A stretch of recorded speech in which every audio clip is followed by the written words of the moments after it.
Assalamualaikum warahmatullahi wabarakatuh. Kami dari kelompok 9 yang beranggotakan Amira, Gina, Haikal, dan saya sendiri Hasna akan mempresentasikan hasil diskusi kami yaitu tentang pembagian spesifikasi bahan konstruksi serta prinsip dasar mekanika konstruksi. Isu yang pertama yaitu ada struktur konstruksi. Jadi struktur itu adalah gabungan atau rangkaian dari berbagai elemen yang dirakit sedemikian rupa sehingga menjadi satu kesatuan. Nah, elemen ini mempunyai tiga elemen utama dari struktur, yaitu elemen kaku, yaitu contohnya beton, elemen tidak kaku atau fleksibel, contohnya kabel, dan yang terakhir ada elemen yang merupakan gabungan dari elemen tunggal.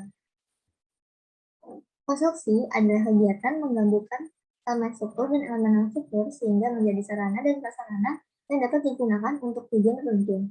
Nah, konstruksi yang memenuhi syarat yaitu adalah konstruksi yang kuat dan awet, fungsional, indah, serta ekonomis.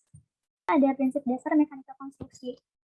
Yang pertama adalah kekuatan, yaitu kemampuan elemen dan komponen struktur bangunan yang bekerja secara vertikal ataupun horizontal dalam menahan beban-beban yang timbul. Komponen struktur vertikal berupa kolom yang berfungsi menahan gaya vertikal yang kemudian dialirkan dan disebarkan menuju struktur dan fondasi bangunan. Kalau kemampuan komponen horizontal berupa struktur lantai dan juga balok sebagai penahan beban mati dan juga beban hidup yang diteruskan ke kolom. Selanjutnya ada keseimbangan. Keseimbangan merupakan perilaku massa dalam mengatasi gaya gravitasi bumi dan angin di mana perilaku struktur dicapai dengan memberikan bidang-bidang vertikal masif yang berfungsi untuk meneruskan beban dan membentuk sudut dengan permukaan tanah. Selanjutnya, ada kestabilan, yaitu kemampuan elemen mengatasi gaya dari luar seperti angin, gempa, ataupun gaya gravitasi bumi. Hal ini dapat tercapai dengan adanya pembentukan struktur bangunan yang memberikan perilaku struktur yang stabil.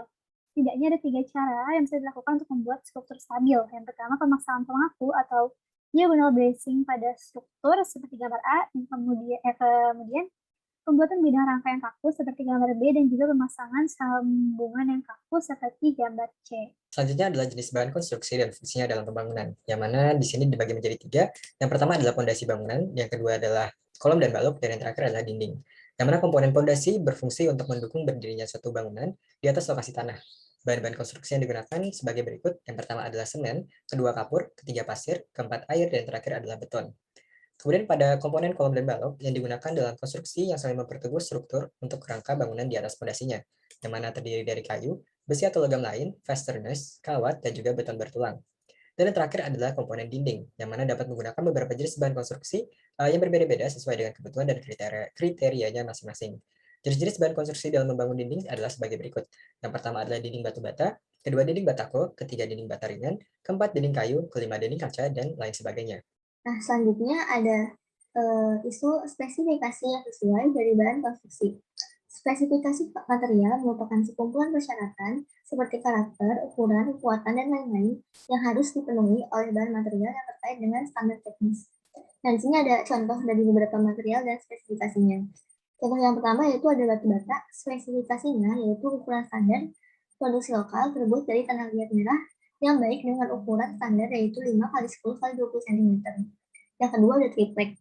Spesifikasinya yaitu memiliki ketebalan 4 mm dengan ukuran 1,22 x 2,44. Selanjutnya terkait standar keamanan dalam konstruksi bangunan taman. Di sini jelaskan terlebih dahulu terkait definisi kata aman, yaitu bebas dari bahaya. Sedangkan keamanan itu berarti keadaan aman, benar-benar aman, tidak ada bahaya.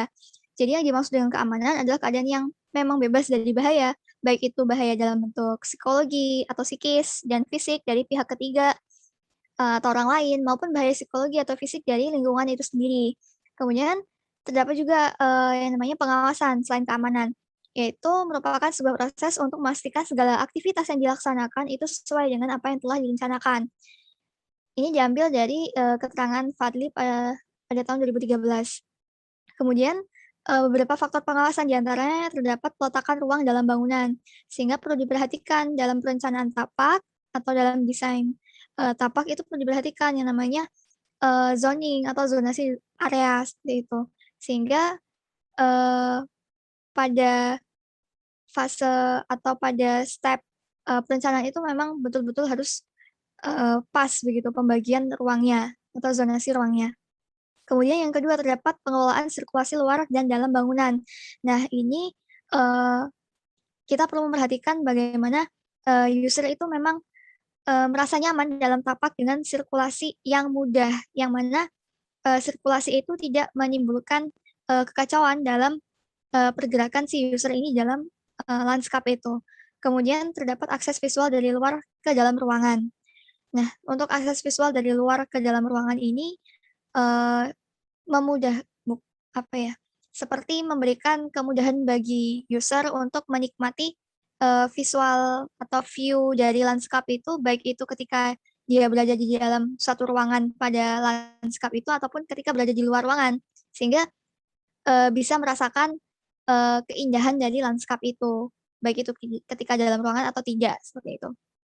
Dan juga sedikit menambahkan untuk sirkulasi luar dan dalam bangunan ini juga terkait aksesibilitas bagi user untuk mengakses seluruh area pada lanskap.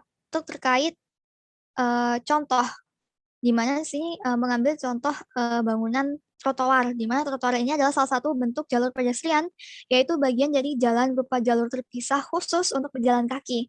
Nah, trotoar itu umumnya ditempatkan sejajar dengan jalur lalu lintas, dan harus terpisah dari jalur lalu lintas oleh struktur fisik. Sehingga diperlukan adanya pembatas mana yang memang jalur khusus untuk pejalan kaki dan mana jalur yang memang khusus untuk lalu lintas, sehingga user itu tidak kebingungan untuk membedakan jalur yang sesuai dengan kebutuhannya mereka, seperti itu. Kemudian untuk standar ruang trotoar, yang pertama terdapat tinggi kerap atau elevation upgrade.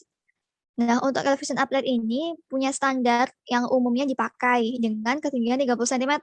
Kemudian yang kedua terdapat ruang bebas trotoar. Nah, untuk ruang bebas trotoar ini tinggi bebas trotoarnya itu tidak kurang dari 2,5 meter. Yang ini sudah sesuai dengan standar ruang bebas yang sudah ada aturannya sendiri. Kemudian terdapat fasilitas atau street furniture di atas trotoar. Di antaranya misal terdapat lampu jalan, yang mana lampu jalan itu memberikan ketika malam hari itu memberikan kesan terang gitu ya pada area trotoar ini, sehingga meminimalisir tindakan kriminal begitu. Dan juga membuat user itu nyaman untuk jalan pada malam hari dengan adanya lampu-lampu jalan itu. Kemudian yang terakhir terdapat permukaan dan tekstur material penutup trotoar. Nah, ini terkait ground cover-nya.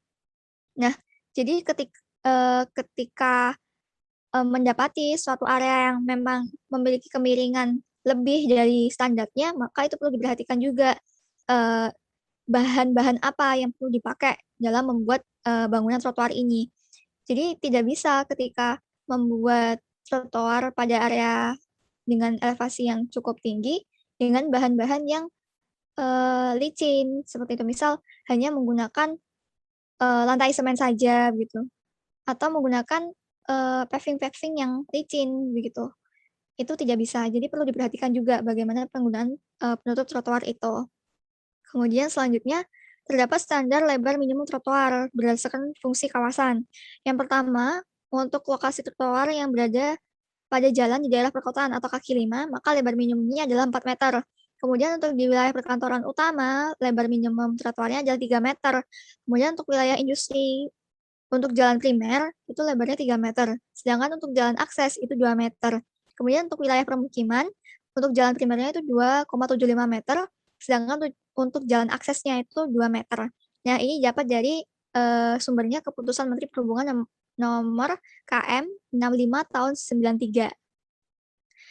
Selanjutnya, isu selanjutnya adalah analisis struktur konstruksi bangunan taman, di mana di sini dijelaskan terlebih dahulu terkait pondasi, di mana pondasi itu merupakan bagian dari struktur yang berfungsi meneruskan beban menuju lapisan tanah pendukung di bawahnya.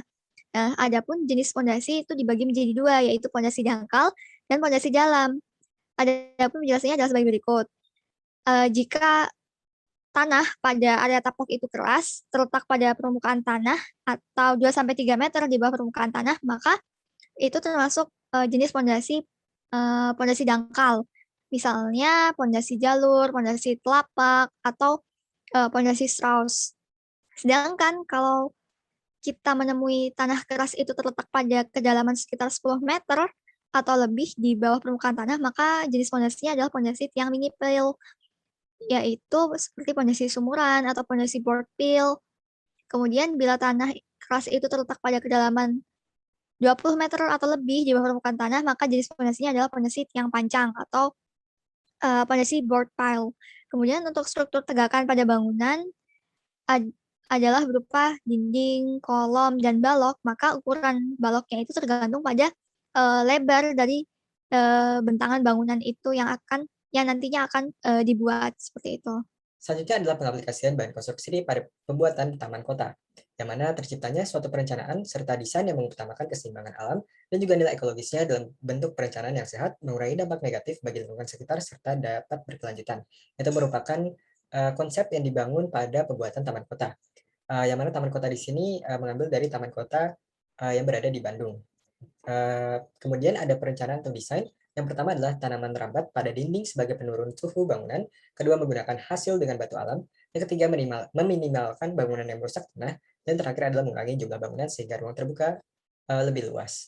Di sini ada beberapa contoh dari perencanaan tersebut. Yang pertama adalah grass block untuk area perkerasan, yang mana grass block ini digunakan sebagai perkerasan agar dapat ditumbuhi vegetasi-vegetasi ground cover di dalamnya. Kemudian yang kedua adalah dinding dengan tanaman merambat, yang mana dinding di sini terbuat dari batu alam sehingga dapat ditumbuhi dengan beberapa vegetasi tanaman merambat. Dan yang terakhir adalah bangunan dengan batu alam, yang mana batu alam di sini lebih ramah lingkungan dibandingkan dengan bahan-bahan lain. Selanjutnya ada bentuk pencegahan kerusakan bahan konstruksi, di mana saat melakukan suatu proyek tentunya sering ditemukan berbagai permasalahan. Salah satunya yaitu kerusakan pada beton, di mana yang sering ditemui adalah permasalahan keretakan. Retak itu sendiri terbagi menjadi beberapa macam, yaitu akibat penyusutan, akibat penurunan, akibat concrete phasing, kemudian thermal cracking due to chemical reaction atau akibat reaksi kimia, dan juga teori voids dan honeycomb. Dari berbagai permasalahan tersebut dapat diatasi dengan pencegahan pengaturan tinggi jatuh pengecoran atau membatasi pengecoran tersebut dengan tinggi hanya 3-4 kaki saja. Yang kedua, pencegahan untuk kesalahan vibrator, di mana memaksimalkan pemadatan yang dilakukan vibrator. Yang ketiga, pencegahan untuk kesalahan pembesian. Cara mengatasinya itu melakukan pemeriksaan tulangan yang terpasang sebelum pemasangan backing oleh pelaksana dan juga pengawas. Kemudian yang keempat ada pencegahan untuk menambah beban, yaitu diadakan diskusi terlebih dahulu dengan pihak konsultan perencana. Bila tidak memungkinkan untuk diadakannya penambahan beban, maka harus dilakukan perkuatan struktur sebelum adanya penambahan beban.